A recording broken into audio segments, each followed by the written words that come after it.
If you're sitting at home and you're saying, well, I can't train because I don't have a blank, literally put anything there, you're full of crap.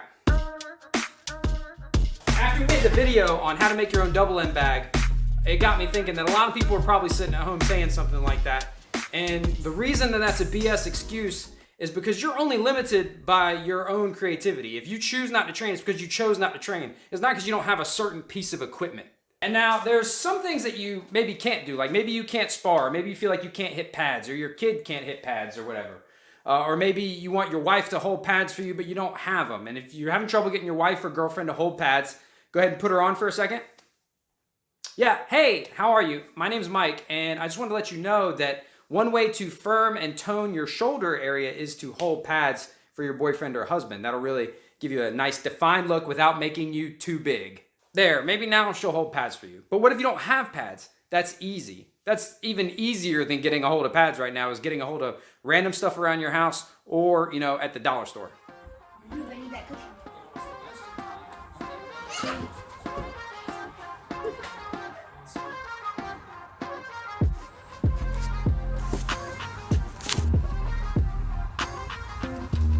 You can go like super duper cheap flip-flop if you want to, but I recommend like the next level up of slides.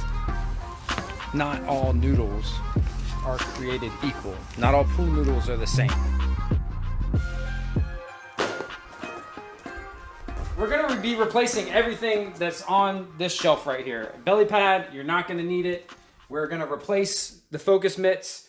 We're gonna replace even the tie pads, which we use the small tie pads at home. I don't need the big ones here because Maddox doesn't kick very hard.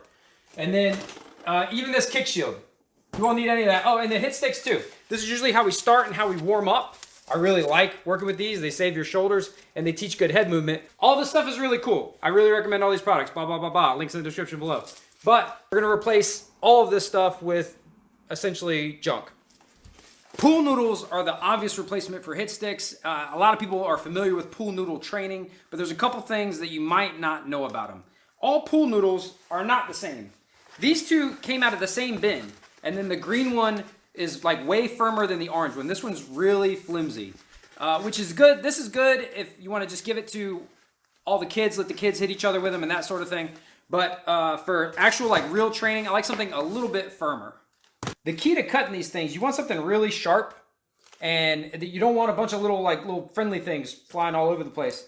So you want to use like a sawing motion and go really slow and gradually through this thing. And then once it starts to cut through, then you kind of, yeah.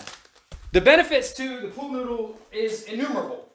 You don't even need gloves to hit them. You can hit them in gloves, that's fine. But they're for practicing head movement and accuracy, and we use it as a good warm-up before our pad work, which I'm going to show you how to make pads in a second. But the way these work, you probably already know this. You boom, hey, right? But there's a little secret to using these. I don't ever want you to cut like a sword, right? Especially if you're trying to teach somebody actual fighting, you want this thing to look like a punch. So when we throw, we're gonna hit with the inside of it like that, like the back edge of the sword, so that when he blocks it, he's responding to me turning like a hook punch, like what a self-defense, scenario would be. And when you're first starting out with people, you wanna start out at the ends of them, to give them some good space, let them feel comfortable, right? And then as they get better at it, you go halfway up. That way you're a little closer, and you can start giving them straight punches, and they have to react to that. Boom, boom, 1, 2. Right? And then when they get really comfortable, you have them choke all the way up on it, and you can, work on this with partners and stuff when you get back in your gyms and schools, and you just try to take this thing and like jam it in his ear. Like you really want to like jam that thing in his ear and get him used to that impact, and it's relatively safe.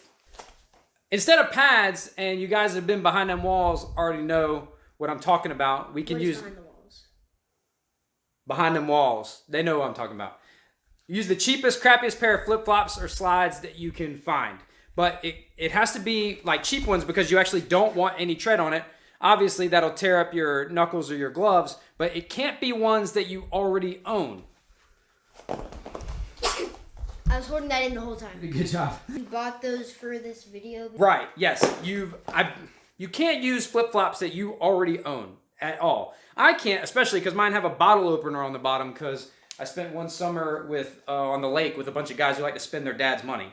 But you can't use these because these have walked around on the planet and you've walked in piss. Like you pee you pee all over the bathroom floor, or other people pee on the bathroom floor, and you walk around in it, and then you walk around in your houses, you filthy animals. We can't use these. These can't go on the mat because my face goes on the mat, and they can't go on your gloves because your gloves go on my face. So we can't use these. The obvious, intuitive way is people will want to slide them on their hands, just like mitts. And you can hold them just like mitts, use them just like you would. Elbows in, hands up, all right, jab, pop, elbows down, all right, 1, 2.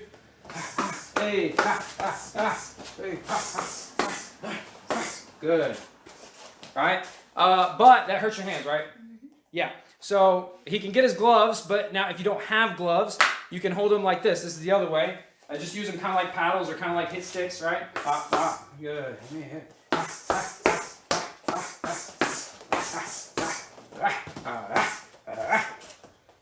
Hey, got him. But you might complain like, because you can't hit hard. Well, all your practice is not supposed to be hard. Give me 4 quick ones. 1. Good. Elbows down. Turn them over, right? There you go. Maddox feels like he doesn't look very good on the pads, but that's no one does right now. Anyone that's judging you on the pads is a loser, because everybody's sitting at home not hitting pads. That's why they're watching this video, so we can all like knock some of this rust off. If he's got gloves on, you can go a little harder. I wouldn't use your favorite pair of gloves a lot if they have any tread at all. If you can find a completely smooth pair, that's really good. And actually, I figured out I like holding these backwards of the way that you would think. All right, give me good stiff. Good. Now let's work them reactions. All right, bing. That's good. Good. Just one. Bang. Good. Bang. Good. Bang. Good. Now let's make them combos. Right. Bing.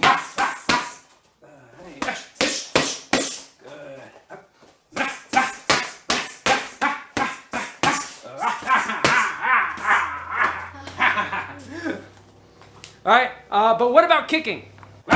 Give me a good hard kick. Let's go. There we go. Good. Power. There we go. That sounded good.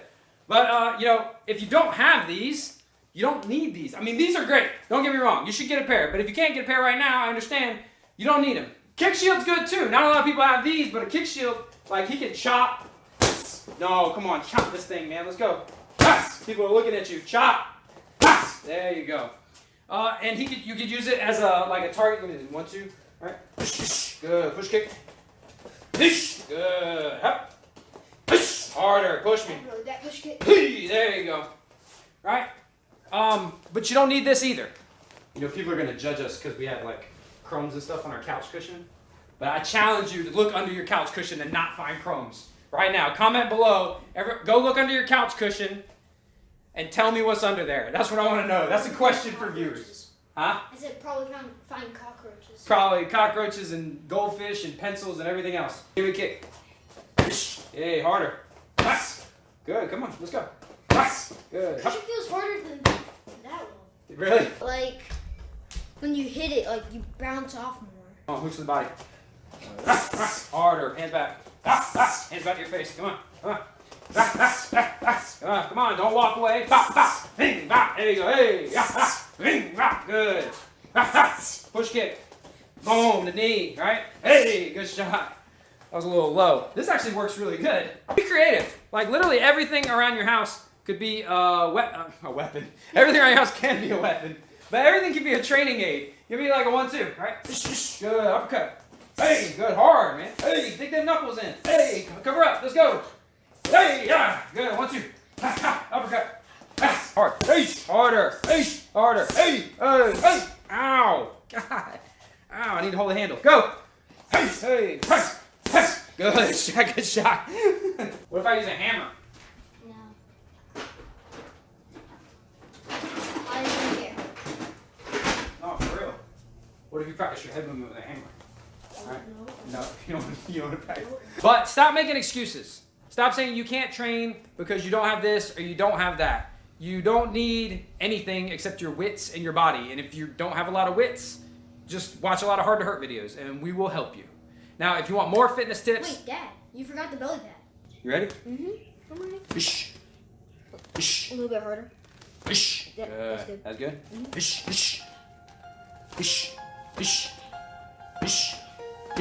Alright, go.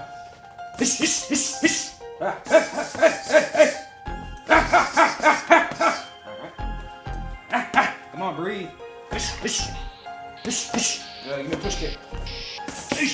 Hey.